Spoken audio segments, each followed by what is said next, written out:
Hello everyone. आज के इस वीडियो में मैं आपको बताऊंगा पाइथन में यूज़र डिफाइंड मॉड्यूल कैसे बनाएंगे, कैसे उसको यूज़ करेंगे, कहाँ उसको सेव करेंगे, इन सब चीज़ों के बारे में बात करेंगे। देखिए, मॉड्यूल की ज़रूरत हमें कब पड़ती है, पहले इसको समझ लें। जब हमारे पास हमारे कोड बहुत लंबे हो जाते हैं तो हम उसको फंक्शंस में तोड़ते हैं। जब फंक्शंस बहुत ज़्यादा हो जाएंगे तो हम उन फंक्शन को भी ऑर्गेनाइज़ करने के लिए मॉड्यूल्स बनाएंगे।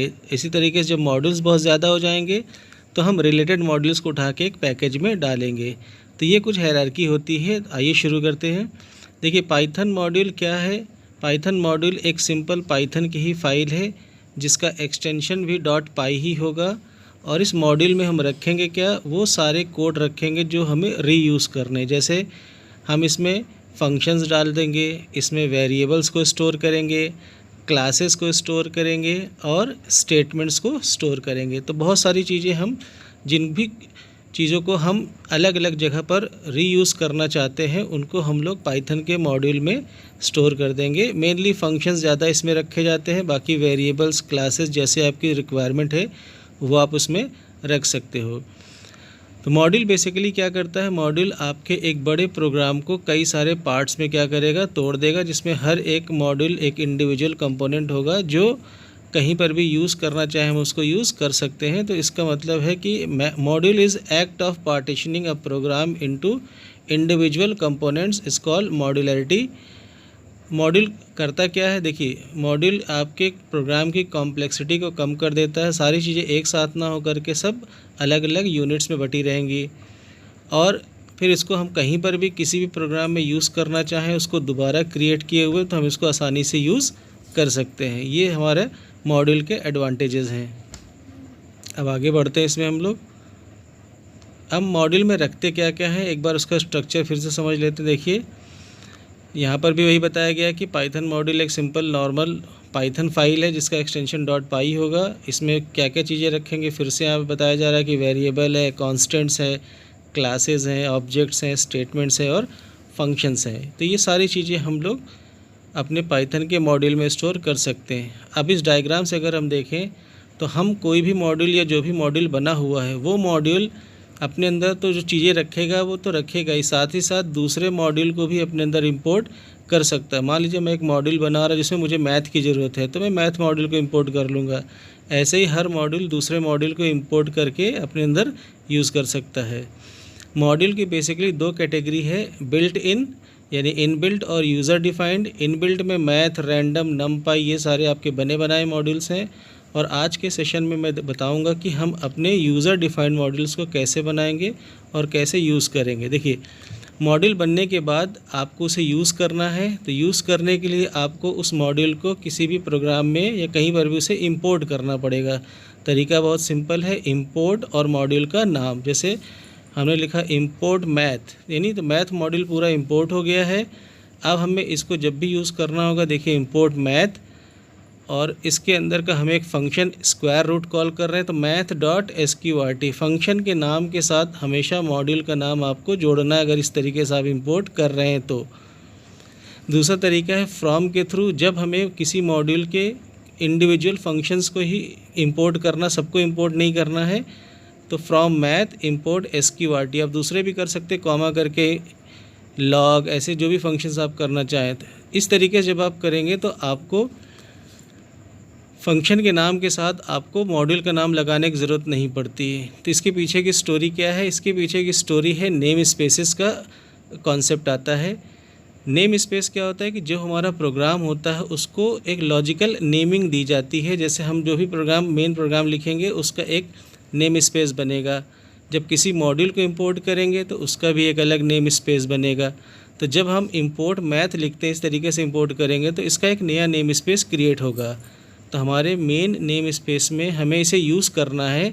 तो चूँकि हमारा जो मेन नेम स्पेस है वो अलग है और मैथ एक अलग नेम स्पेस बना, तो इसीलिए उसके फंक्शंस को कॉल करने के लिए हमें मैथ डॉट यानी नेम स्पेस का नाम उसके साथ लिखना पड़ता है। लेकिन जब आप फ्रॉम से करते हैं तो वो करंट नेम स्पेस में ही आ जाता है, इसीलिए हमें उसके साथ हमें मॉड्यूल का नाम लिखने की ज़रूरत नहीं पड़ती। तो आइए हम देखते हैं कि कैसे हम अपने मॉड्यूल बनाएंगे और यूज़ करेंगे। तो चलिए हम लोग चलते हैं आइडल पे। हम यहाँ पर एक नई फाइल क्रिएट करेंगे। बहुत सिंपल मॉड्यूल बनाएंगे जिसमें हम लोग कुछ फंक्शंस डाल देंगे। जैसे हमने यहाँ पर एक ऐड फंक्शन बना लिया जिसमें हमने 2 वेरिएबल ले लिए, यानी 2 वैल्यूज़ देंगे और ये उसे ऐड करके हमें वापस कर देगा। ठीक है, तो हमने यहाँ पर ऐड x a, b ले लिया और उसको रिटर्न करा दिया a + b। इसी तरीके से हमने दूसरा फंक्शन बना लिया। तो जितने फंक्शंस आप इसमें रखना चाहें, एज अ मॉड्यूल हम बना रहे हैं तो इसको जैसे भी आप जो भी फंक्शन रखना चाहें उसमें रिलेटेड फंक्शंस को ही रखिए, एक मॉड्यूल में उसी से जुड़े हुए फंक्शंस को रखिएगा। ठीक है, हमने ऐसे ये एक तरह का सिंपल कैलकुलेटर बना रहे जो ऐड, सब्ट्रैक्ट, मल्टीप्लाई और डिवाइड करेगा। डिवाइड में थोड़ी सी लॉजिक लगा देते हैं कि अगर डिनोमिनेटर 0 रहेगा तो रिटर्न कर देगा you can not divide by 0, otherwise return a/b। तो ये बन गया हमारा। अब हम इसको सेव करेंगे। अभी फ़िलहाल के लिए हम इसको एक फ़ोल्डर बना करके उसमें सेव कर लेंगे। देखिए, मैं इसको डेस्कटॉप पे जा कर के यहाँ पर हम एक नया फ़ोल्डर बना लेते हैं और इसमें उसको डाल देते हैं, सेव कर देंगे। यहाँ पर इस फोल्डर में इसका नाम रख देते हैं माई मॉड्यूल्स, और इसमें कोई भी नाम दे करके हम इसको सेव कर लेंगे भी। ठीक है, जैसे हमने इसका नाम कैल्सी लिख दिया, calc.py कैलकुलेटर का के फॉर्म में बनाया तो इसलिए नाम कैल्सी लिखा है, इसको सेव बंद कर दिया है। ठीक है, अब हम एक और मॉड्यूल बना लेते हैं। इसमें भी हम कुछ रिलेटेड फंक्शंस रख देंगे। जैसे हमने इसमें इवन ऑड का एक फ़ंक्शन बना लिया जिसमें एक नंबर आएगा और ये उसको बताएगा कि नंबर इवन है ऑड है। तो बहुत सिंपल सी लॉजिक है कि 2 से डिवाइड किया, रिमाइंडर अगर 0 है तो रिटर्न कर दिया हमने ट्रू, अदरवाइज रिटर्न कर दिया हमने यहाँ पर फॉल्स। एक और बना लिया हमने प्राइम नंबर को चेक करने के लिए। इसमें एक नंबर देंगे और ये उसको चेक कर लेगा। तो यहाँ हमारा मेन ऑब्जेक्टिव ये फंक्शंस की फंक्शनैलिटी क्या कर रही है उससे मतलब नहीं है। मेन हमारा है कि हम मॉड्यूल्स बना रहे हैं और उसके अंदर फंक्शंस डाले। अब कोई भी फंक्शन आप रख सकते हो। जैसे मैंने यहाँ पर 2 फंक्शंस बना रखे, इवन ऑड चेक करने के लिए और प्राइम नंबर को चेक करने के लिए। तो यहाँ पर वही लूप चला दिया 2 से लेके हाफ तक का सिंपल सी लॉजिक। अगर किसी नंबर से डिवाइड हो जाएगा तो उसको रिटर्न करना है फॉल्स, और अगर डिवाइड नहीं होता है यानी प्राइम नंबर है तो रिटर्न कर देंगे यहाँ से ट्रू। इस मॉड्यूल को भी हम लोग क्या करेंगे, अपने उसी फाइल में जा कर के उसी फोल्डर में जा कर के सेव कर लेंगे। तो इसको हमने नाम दे दिया ऐसे नम चेक करके हमने दे दिया। तो अब हमारे फोल्डर में 2 मॉड्यूल्स बन गए हैं। एक मॉड्यूल है कैल्सी जिसका काम है प्लस माइनस करना, दूसरा है नम चेक जिसका काम है नंबर्स को चेक करना। चलिए, अब हम इसको पहले आइडल पे डायरेक्ट इंपोर्ट करके देखते हैं कि क्या ये मॉड्यूल मेरा तैयार है इंपोर्ट होने के लिए। तो जैसे हम यहाँ पर इंपोर्ट करेंगे तो आपको एक एरर दिखाई देगी, नो मॉड्यूल नेम कैल्सी। ये ऐसा इसलिए हो रहा है क्योंकि हमने जो मॉड्यूल बनाया है वो तो एक फ़ोल्डर में सेव है, और पाइथन बाय डिफ़ॉल्ट क्या करता है, वो अपने सारे मॉड्यूल जो हम बनाते हैं उसको साइट पैकेजेस नाम के फ़ोल्डर में खोजता है कि क्या वो पैकेज वहाँ पर है, मॉड्यूल वहाँ पर बना हुआ है या नहीं बना हुआ है। वहाँ नहीं बना होता है तो जो करंट वर्किंग फ़ोल्डर है वहाँ पर देखता है। हमने अपने सारे मॉड्यूल्स माई मॉड्यूल्स फ़ोल्डर में रखे हुए तो वहाँ पर वो उसको सर्च नहीं कर पा रहा है। तो अब हम क्या करेंगे, हम अपने मॉड्यूल्स जो हमने बनाए हुए हैं उसको यहाँ से कॉपी करके साइट पैकेजेस फ़ोल्डर में कॉपी कर देंगे। ठीक है, कॉपी कर लिया हमने। उसको जाके उस फोल्डर में चलते हैं, सी के यूज़र के जहाँ पर भी पाइथन का इंस्टॉलेशन वाला फ़ोल्डर है वहाँ पे चलते हैं। वहीं पे जाके आपको ये फ़ोल्डर मिलेगा लिब के अंदर। चलिए,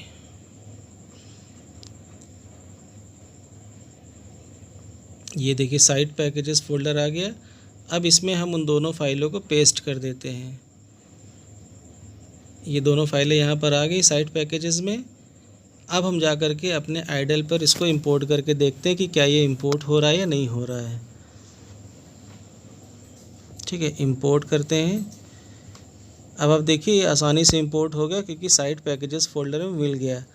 हम अपना दूसरा मॉड्यूल भी इंपोर्ट करते हैं। 2 सारे मॉड्यूल जो हमने वहाँ पर कॉपी कर दिए वो सब आसानी से इंपोर्ट हो जा रहे हैं, हम उसको यूज़ कर सकते हैं। अब इसको चेक करके भी देख लेते हैं। प्रिंट कैल्सी डॉट ऐड, यानी हमने अपने मॉड्यूल के थ्रू ऐड फंक्शन को कॉल कर रहे हैं और आप देख सकते हैं कि मॉड्यूल हमारा चल रहा है, उसके फंक्शंस कॉल हो रहे हैं और हमें उसका पूरा रिज़ल्ट हमें मिल रहा है। दूसरे फंक्शन को भी चेक कर लेते हैं हम लोग मॉड्यूल के थ्रू।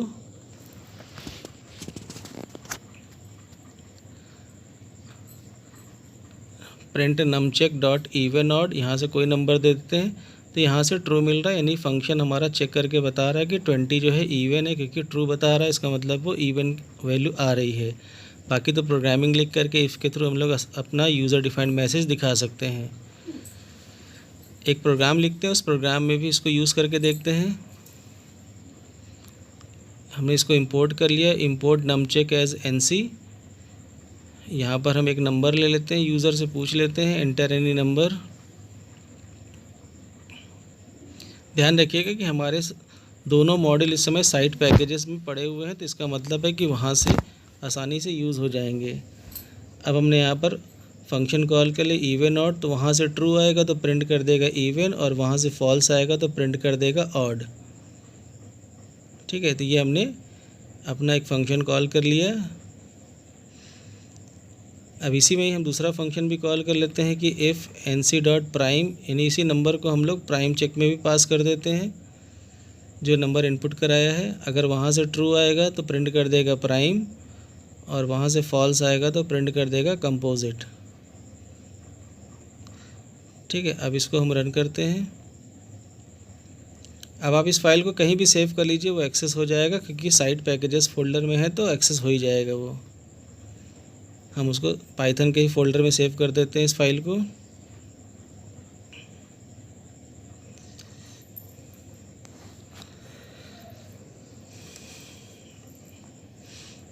अब आप देखिए, इसको रन किया, हमसे एक नंबर पूछेगा, हमने नंबर डाल दिया। अब ये 17 हमारा ऑड नंबर भी है और प्राइम नंबर भी है, तो उसी के हिसाब से मैसेज हमको ये दिखा रहा है। अब हम इन फाइलों को यहाँ से डिलीट करके फिर प्रोग्राम को चला के देखते हैं कि क्या हमारा प्रोग्राम अब भी चलेगा। तो हमने साइट पैकेजेस से हटा दिया और हम अपने प्रोग्राम को वापस जाके चलाते हैं और देखते हैं कि क्या होता है। अब जब इस बार हमने चलाया तो फिर से वही एरर आ गई, नो मॉड्यूल नमचेक, क्योंकि अब वो मॉड्यूल जो था वो हमने साइट पैकेजेस से हटा दिया, जिसकी वजह से हमारा प्रोग्राम उसको सर्च नहीं कर पा रहा, उस मॉड्यूल को सर्च नहीं कर पा रहा है। अब अगर इसको हमें चलाना है तो इसके लिए अब हमारे पास ऑप्शन ये है कि हम अपने इस फाइल को जा कर के उसी फोल्डर में सेव कर दें जहाँ पर हमने मॉड्यूल को रखा हुआ है। तो मॉड्यूल हमने कहाँ पे रखा हुआ, डेस्कटॉप के माई मॉड्यूल्स में। अब देखिए, ये दोनों मॉड्यूल यहाँ पर पड़े हुए, तो जिस प्रोग्राम में यूज़ करना उसको भी हमने यहीं पे सेव कर दिया। अब हमारे प्रोग्राम और मॉड्यूल सारे एक ही फोल्डर में है। अब हम इसको रन करते हैं। अब ये प्रोग्राम फिर से चल जाएगा, क्योंकि प्रोग्राम और मॉड्यूल एक ही लोकेशन पर है, तो उसी के हिसाब से हमें वो आउटपुट दिखा भी देगा, वो चल जाएगा। यहाँ पर इनपुट में कुछ गड़बड़ हुई है, हम दोबारा से चलाते हैं इसको। 80, अब 80 इवन नंबर है और कंपोजिट नंबर है, तो उसके हिसाब से रिज़ल्ट हमें दिखा रहा है। अब यहाँ पर प्रोग्राम इसलिए चल गया क्योंकि सब कुछ एक ही फोल्डर में है, तो कोई इशू नहीं है, मॉड्यूल भी वही है, प्रोग्राम भी वही है, तो वो आसानी से एक्सेस हो जाएगा। अब हम इसके बाद, अभी हमने इस प्रोग्राम में केवल एक ही मॉड्यूल को अपने यूज़ किया है, नमचेक को, तो जो दूसरा मॉड्यूल है चलिए हम उसको भी यूज़ कर लेते हैं इस प्रोग्राम में, और उसको हम फ्रॉम से इंपोर्ट कर लेंगे। उसका एक फंक्शन ऐड है जिसको इंपोर्ट कर लेंगे और उस प्रोग्राम में उसको कॉल करा के उसको भी प्रिंट करा के देख लेंगे। तो फ्रॉम कैलसी इंपोर्ट ऐड, यानी हम कैलसी के इंपोर्ट करा रहे हैं, हम लोग ऐड फंक्शन को इंपोर्ट करा रहे हैं। नीचे जा कर के बस सिंपली इसको कोई पर्टिकुलर वैल्यू से हम चाहे तो नंबर एंटर करा के भी करा सकते हैं, आप करा लीजिएगा इसको। टोटल ऑफ 500 एंड 700, जस्ट ऐसे एक स्टैटिक वैल्यू हमने पास कर दी और ऐड फंक्शन कॉल किया और इसमें 500 और 700 हमने पास कर दिया। तो फंक्शन वहाँ से इन दोनों को ऐड करके टोटल दे देगा और यहाँ पर आकर के प्रिंट हो जाएगा। अब हम इस प्रोग्राम को दोबारा चलाते हैं, कोई भी नंबर डाल देते हैं, तो उसके हिसाब से सारा रिज़ल्ट आ गया और टोटल ऑफ 500 और 700 का रिज़ल्ट भी आपको दिख रहा है 1200, यानी कि हमारे दोनों मॉड्यूल इस प्रोग्राम में चल रहे हैं। इस बार हमने डायरेक्टली ऐड फंक्शन कॉल किया है क्योंकि हमने फ्रॉम से इंपोर्ट किया है, यानी सेम नेम स्पेस में है, इसलिए हमें इसको मॉड्यूल डॉट फंक्शन नेम को कॉल करने की ज़रूरत इसको नहीं पड़ेगी हमें। अब इसके बाद हम लोग क्या करेंगे कि हम लोग जो हमने यहाँ पर मॉड्यूल बनाए हुए हैं उन मॉड्यूल को दोबारा से हम शेल पे उसको चला के देखेंगे। चलाने के बाद फिर हम अपने मॉड्यूल को एक फ़ोल्डर बना के उसमें डाल देंगे, प्रोग्राम को इसी फ़ोल्डर में रहने देंगे और इसी के अंदर एक और फ़ोल्डर बना देंगे और मॉड्यूल को उसमें ट्रांसफ़र कर देंगे और उसके बाद देखेंगे कि हमारा मॉड्यूल क्या चलेगा कि नहीं चलेगा। अभी हम यहाँ पे चला के देखेंगे इंपोर्ट कैलसी, तो ये इंपोर्ट हो जा रहा है क्योंकि हमारी जो शेल है, अगर आप ऊपर देखें रीस्टार्ट C:\यूज़र, वो माई मॉड्यूल्स पर सेट है, यानी माई मॉड्यूल्स में उसको कैलसी मिल रहा है, इसलिए वो वहाँ से एक्सेस हो जा रहा है। इस समय वो आपका चाहे वहाँ पर हो चाहे ना हो साइड पैकेजेस में, क्योंकि वो माई मॉड्यूल्स पर हमारा शेल सेट है तो वहाँ से वो करंट फ़ोल्डर में उसको पा जा रहा है, इसलिए वो उसको एग्जीक्यूट करा दे रहा है। ठीक है, अब हम चलते हैं वहाँ पर एक नया फ़ोल्डर बनाते हैं। यानी ये जो फ़ोल्डर हम बनाएंगे, ये हमारा फ़ोल्डर एक तरह से क्या काम करेगा, एज अ पैकेज, यानी हम उसमें अपने मॉड्यूल्स के कलेक्शंस को उस पैकेज में डाल देंगे। ठीक है, तो हमने यहाँ पर राइट क्लिक किया, न्यू किया और न्यू करके हमने एक फ़ोल्डर बना दिया। इसको हम जो भी नाम देना चाहें दे सकते हैं, जो भी नेमिंग कन्वेंशन उसके हिसाब से। ठीक है, तो जैसे हमने यहाँ पर एक नाम दे दिया और अपने दोनों मॉड्यूल को उठा करके हमने उसके अंदर पेस्ट कर दिया, यहाँ से हटा करके वहाँ पर पेस्ट कर दिया। यानी अब हमारा वो प्रोग्राम जो उसे यूज़ कर रहा है वो अलग फ़ोल्डर में है और मॉड्यूल उसके सब फ़ोल्डर में है। अभी तो मॉड्यूल की लोकेशन बदल गई, लेकिन फिर भी इंपोर्ट हो जा रहा है क्योंकि जो हमारी शेल स्टार्ट हुई थी उसके बफर में वो चीज़ अभी भी पड़ी हुई है। हम अपने शेल को रीस्टार्ट करते हैं। अब देखिए हमारी शेल रीस्टार्ट हो गई है, अब बफर का चीज़ क्लियर हो गया। अब हम इंपोर्ट करेंगे तो वो इंपोर्ट नहीं होगा क्योंकि अब वो माई मॉड्यूल्स पर सेट नहीं है, अब वो पाइथन के डिफ़ॉल्ट फ़ोल्डर पर उसका लोकेशन सेट हो गया है, तो वहाँ पर तो वो मॉड्यूल हमारे पास नहीं है। ठीक है, तो इस तरीके से अब हमें क्या करना है, अब अगर हमें इंपोर्ट करना है तो हमें अपने प्रोग्राम में जाके या यहाँ पर जा कर के पैकेज के नाम के साथ करना है। तो अभी भी हम इनको चलाएंगे तो नहीं चलेगा क्योंकि अब हमारा जो जिस प्रोग्राम में हम इसे यूज़ कर रहे हैं वो एक अलग फ़ोल्डर में है और मॉड्यूल्स उसके सब फ़ोल्डर्स में, यानी कि पैकेजेस में पड़े हुए हैं। ये देखिए प्रोग्राम यहाँ पर है और इसी लेवल पर एक फ़ोल्डर बना हुआ जहाँ पर हमारा पैकेज एज अ पैकेज बना हो जिसके अंदर मॉड्यूल है और उसका जो भी नाम हमने दे रखा है पैकेज का, उसी नाम से हम उसको क्या करेंगे, कॉल करेंगे। तो हमने जैसे यहाँ पे लिखा, अब ये नमचेक डायरेक्ट कॉल नहीं होगा, पहले इसके साथ आएगा एसेट, यानी हमारा जो फ़ोल्डर का नाम या हमारे पैकेज का नाम क्या है, एसेट डॉट नमचेक। ठीक है, फिर इसी तरीके से हम लोग यहाँ पर करेंगे एसेट्स डॉट कैलसी इंपोर्ट ऐड। अब इसको रन करते हैं। उप्स, ओके, सो यहाँ पर स्पेलिंग मिस्टेक है, एसेट नहीं है एसेट्स है। तो हम यहाँ पर जा कर के देखिए एसेट्स नाम से फ़ोल्डर है, तो यहाँ पर लिखेंगे import assets dot num check and assets dot calc. अब आप देखिए आपका मॉड्यूल एग्जीक्यूट हो रहा है, यानी अब हमने कई चीज़ें इसमें देख ली। एक तो हमने फ़ोल्डर बना के उसमें डाला, इसका मतलब हमने एक पैकेज बना लिया। अब पैकेज से किसी मॉड्यूल को इंपोर्ट करना हो तो कैसे करना है, पहले पैकेज का नाम डॉट और फिर फंक्शन का नाम, वो ऑटोमेटिकली वैसे ही काम करेगा, इंपोर्ट हो जाएगा और वो उसके अंदर यूज़ हो जाएगा।